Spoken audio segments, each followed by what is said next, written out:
Good day everybody, I Sleep here, and today we'll be covering the newly added TEC9, an SMG that has some very interesting performance to say the least. There has been quite a bit of talk surrounding this gun, some saying that it's one of the best SMGs in the game, while some claiming the exact opposite, saying that it's one of the worst gun Call of Duty Mobile has ever added. But which side is truly correct? We'll be answering just that by diving into weapon stats, viability, and then provide builds for both multiplayer and battle royale. The TEC9 is a high damage weapon, although this can be quite misleading to some, as it has a base damage profile of 31 to 16, typically indicative of a moderate damage weapon. However, the entire body is actually covered in a 1.1 times multiplier, making it a 3 to 6 shot kill weapon. Not too sure as to why the devs made it this way instead of making the base damage higher, but I suppose they were feeling a little devious that day. Headshots deal 1.2 times extra damage, making them basically useless as they do not help to reduce shots to kill outside of the 5-shot kill range. And even within this range, you would still need to land all 4 shots to the head, which, unless you have aimbot, is basically impossible. Like most SMGs, it has a low penetration value and has a bullet impact score of 0.9. Range is above average for an SMG, being very comparable to guns like the PDW. For most of your engagements, you can expect this weapon to be a 3 to 5 shot kill. But here is where the weapon starts to show its downsides. The fire rate. It is incredibly slow at 462 rounds per minute. This is not only the slowest in its class, but actually the second slowest in the game of all the fully automatic weapons. The only other weapon that fires slower than it is the Codm, but at least that gun has a 2-shot kill potential. This does not. This is a 3-shot kill SMG with a short damage drop-off. Combining this with the damage profile and we get a time to kill that is, for the lack of a better word, miserable, at 260 milliseconds to 650 milliseconds. Wait, pause. 650 milliseconds. Did I put the wrong stats when making the script? No, this is the actual time to kill at long range.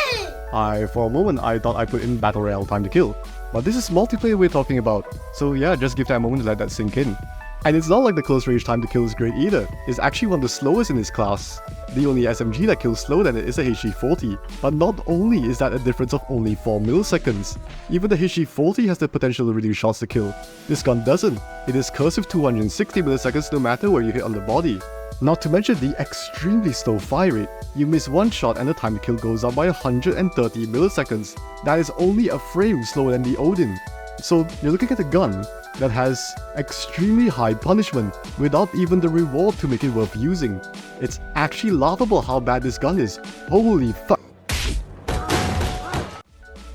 Okay, I have calmed down a little bit now, so let us talk about some of the other stats of the weapon. Its bullet speed is tied with the Striker 45 at 600 meters per second, meaning that it retains hit scan properties up to around 10 meters.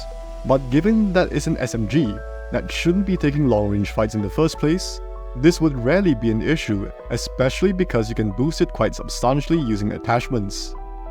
Its recoil is extremely low as well, actually the easiest out of all the SMGs, due to its very simple pattern that is mostly vertical with only slight horizontal shifts, along with having an extremely slow climb rate due to the slow fire rate. You can easily control this simply by slowly pulling straight down. Its bullet spread accuracy is on the better side when it comes to SMGs, having an initial score of 15 and maxing out at 25, translating to 2.63 and 5.38 on the 11-point scale. This is more than sufficient for most of your SMG engagements and you shouldn't need to boost it any further. This is great because the only option for doing so is the aim assist laser.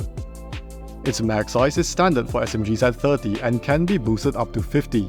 The reload times though are top tier, with its tactical reload time at 0.7 seconds. This is not only the fastest in its class, but also half the time of most SMGs. The empty reload times are not quite as impressive but still good nonetheless at 1.32 seconds, so you should always reload with at least one round in the mag to minimize your downtime. Handling is in line with the other aggressive SMGs, having an ADS time of 210 milliseconds and a sprint to fire time of 120 milliseconds. Mobility is decent as well, being slightly better than the QQ9, and thanks to the Black Ops Gunsmith, you can easily boost both its mobility and handling with very minimal penalty. Now most of you guys are already thinking at this point, what? Horrendous time to kill and fire rate with no other amazing trait in return? This has to be the worst gun in the game. Why would I ever use it?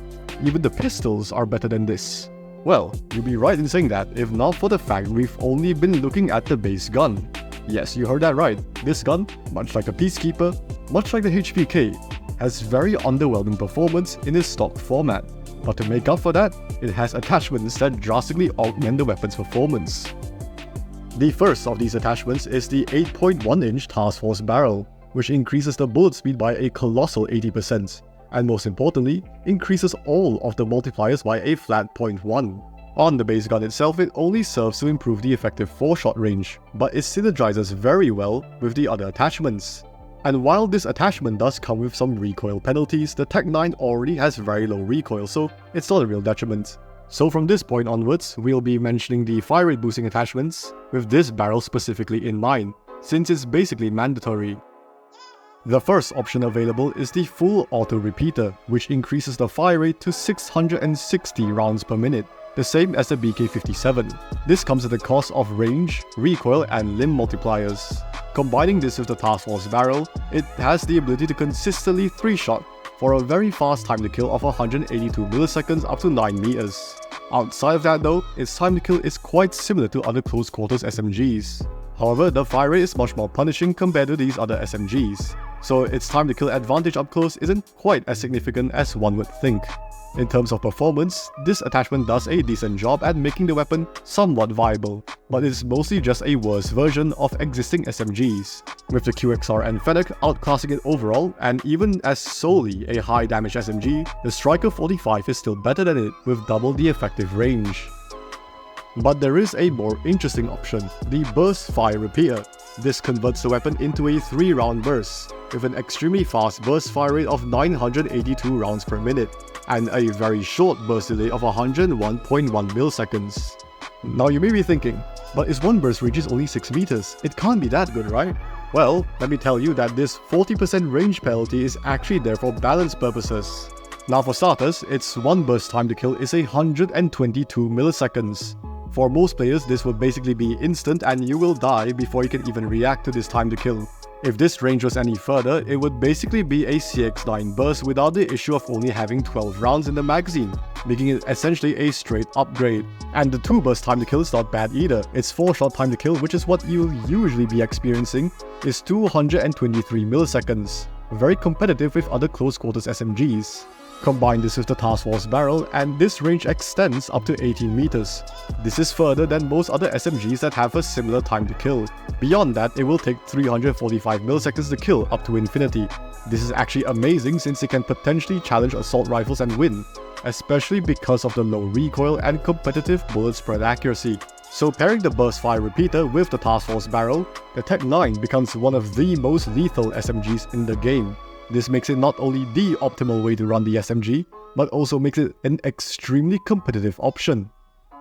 Now with that out of the way, we can finally get into the builds for standard multiplayer, starting off with the Task Force barrel and the Burst Fire Repeater as the mandatory attachments, then the Static Mag for the largest magazine capacity, Scrapper Grip for handling and flinch improvements, and the Striker foregrip for better mobility.